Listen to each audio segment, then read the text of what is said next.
Olá, seja bem-vindo ao canal da leitura e hoje nós vamos conversar um pouquinho sobre A Hora da Estrela, de Clarice Lispector. Gente, esse livro ele é assim, simplesmente inquietante. É um livro assim, de uma reflexão muito forte. Ele foi publicado por Clarice em 1977, um romance literário assim, incrível, que rompe paradigmas, como é típico de Clarice. É um livro cheio de filosofia, com muito de Clarice, assim, essa questão do existencialismo, essas reflexões sobre a vida, sobre o ato de escrever, são muito presentes aqui no livro. Tem várias frases assim fortes, meu livro tá cheio de marcações e Clarice traz assim o tempo todo um turbilhão de possibilidades de reflexão, mas não é a Clarice que fala não, o narrador do livro é Rodrigo S.M. Então esse narrador, Rodrigo S.M., ele conta pra gente que ele é escritor e que ele viu Macabeia e resolveu escrever sobre ela, tá? O livro fala sobre Macabeia, que é uma migrante que saiu do Nordeste e foi para o Rio de Janeiro para tentar a vida lá. Macabeia tem assim uma vida extremamente sofrida, com muitas privações. A família dela é uma tia que a cria, sempre evidenciando as dificuldades, os pontos negativos, reforçando as privações. Então assim, Macabeia não recebe carinho, não recebe afeto, nem na infância, nem na adolescência, nem na vida adulta. Ela é sempre muito sozinha. E é um caso assim que o narrador, Rodrigo S.M., que é um narrador em terceira pessoa, um narrador onisciente, ele tem essa consciência de tudo que vai se desenrolando na história. E às vezes ele até usa isso para falar, olha, eu não tenho culpa, eu não sabia de nada, eu não sei se ela vai morrer ou não. Ele brinca um pouquinho com essa questão dessa onisciência do narrador. Ele brinca um pouquinho, inclusive, com a veracidade da história. Ele chega a dizer que é uma ficção, mas que é real. Então, assim, o tempo todo vai despertando em nós essa necessidade de parar para pensar. Por que a ficção mais é real? Quantas Macabeias existem por aí afora, né? Quantas pessoas passando privações, sendo excluídas, sendo humilhadas, sendo ridicularizadas, ou pior ainda, sendo tratadas como se não existissem, né? Sendo invisíveis para a sociedade. Então é um livro assim muito forte em termos de reflexão, mas que nos inquieta o tempo todo pela própria até forma de linguagem, né, que é assim realmente de uma inteligência, de uma genialidade, porque o narrador, o Rodrigo S.M., ele compara o tempo todo o ato de escrever, o fato dele se sentir marginalizado como escritor, de não ter o seu lugar no mundo. Ele vai comparando a história dele de vida de escritor com a história da nossa personagem central aqui, que é a Macabeia.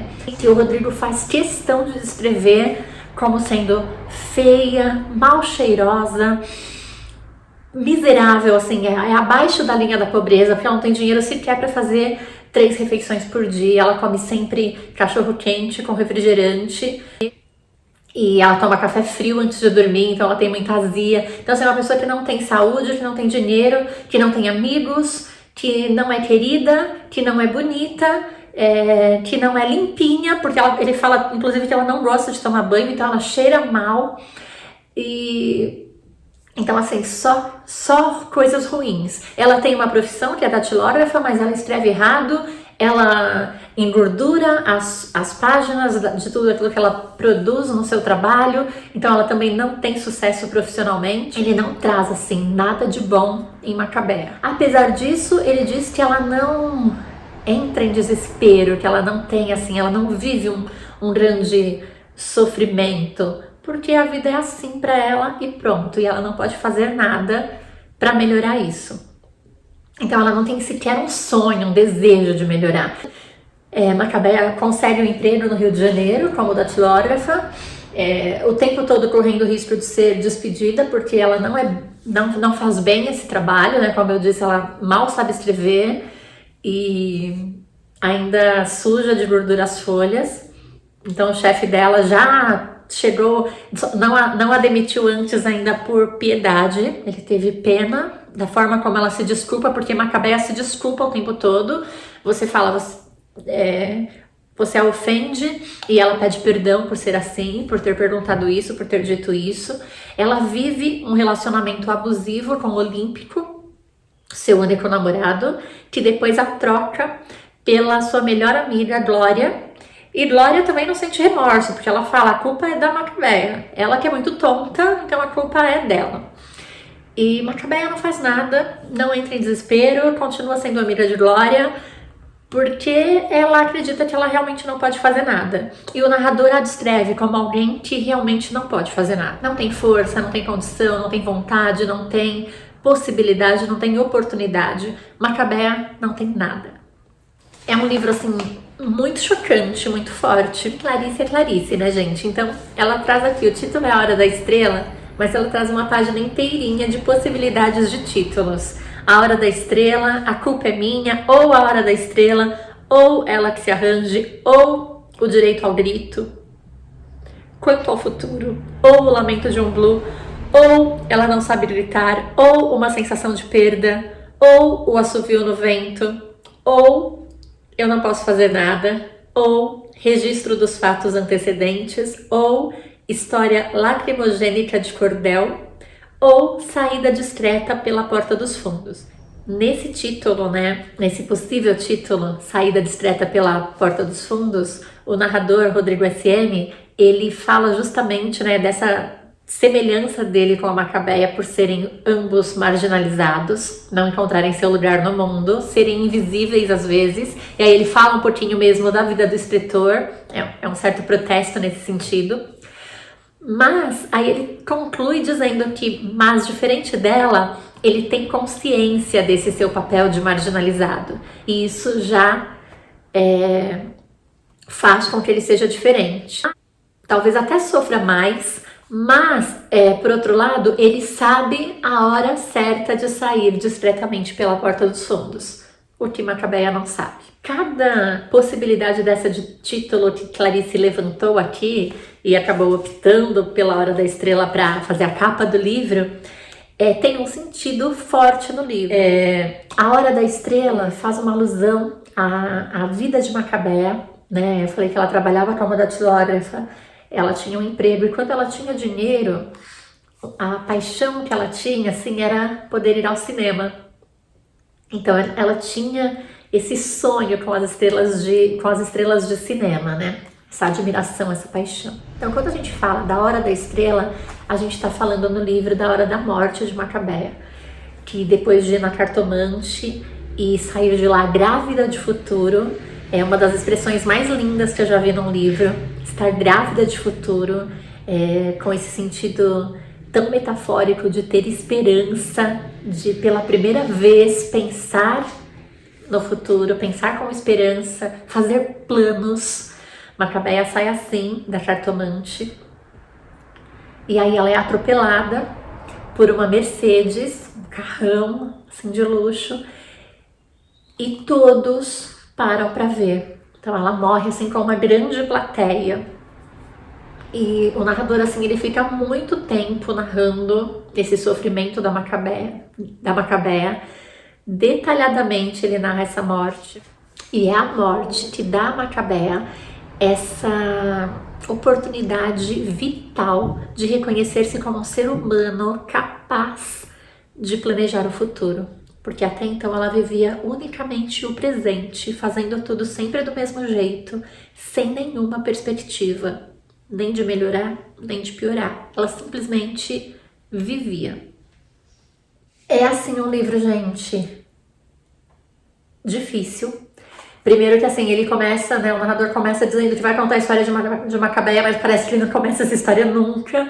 Ele realmente, assim, é um livro muito filosófico, então é um livro que você para refletir o tempo todo, que vem com muitas frases impactantes. Eu sou apaixonada por esse tipo de leitura. Quem tem, assim, aquela ansiedade de entrar logo na história, fica muito irritado mesmo com esse livro, é natural. Mas, assim, é um livro de poucas páginas, ele é fininho, como vocês estão vendo aqui. Essa edição é uma edição já antiguinha, ela tem 98 páginas ao todo, sendo que a história já começa na página 17.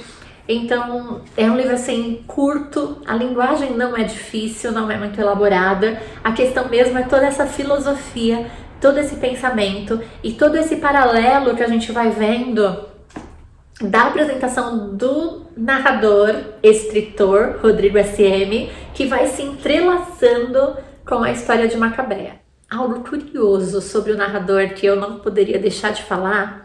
Num certo momento da história, Rodrigo S.M. fala que qualquer um poderia fazer o que ele faz. Qualquer um poderia escrever uma história como esta. Qualquer um, desde que sendo homem. Porque uma mulher não aguentaria escrever uma história como essa sem derramar lágrimas e lágrimas, sem cair nesse lado piegas. Então, assim, muito forte também, mais essa possibilidade de reflexão que Clarice, nas palavras aí de Rodrigo S.M., o narrador escolhido por ela, traz à tona também, né? Esse pensamento, esse estereótipo aí da mulher como frágilzinha. Então, um jeito da própria escritora mulher se defender dessa crítica toda de que mulher só pode escrever coisas piegas, de que mulher não pode ser forte, não aguenta falar de dor sem sentir essa dor também. E aí a gente vai vivendo, na verdade, duas angústias. Uma de reflexão filosófica fortíssima sobre a vida como um todo, sobre o nosso papel social, e a outra é essa pobreza angustiante, esse sofrimento, essa dor física mesmo, que Macabeia sofre todos os dias da vida dela. Dessa forma tão passiva, que chega a ser tola, de Macabeia encarar o mundo, encarar a vida e se desculpar por ter nascido praticamente, é o que ela faz todos os dias. Então, assim, é um livro forte, difícil, mas que vale muito a pena. E a sensação, assim, de terminar, de conseguir estabelecer algumas relações é deliciosa. Então, assim, eu recomendo muito que você se arrisque nessa leitura, que você leia Clarice. Se não tá a fim de ler A Hora da Estrela, leia Contos de Clarice, leia Crônicas de Clarice, leia um pouquinho de Clarice Lispector, porque vai fazer toda a diferença na sua vida. Essa é a dica de hoje do canal da leitura. Um grande beijo!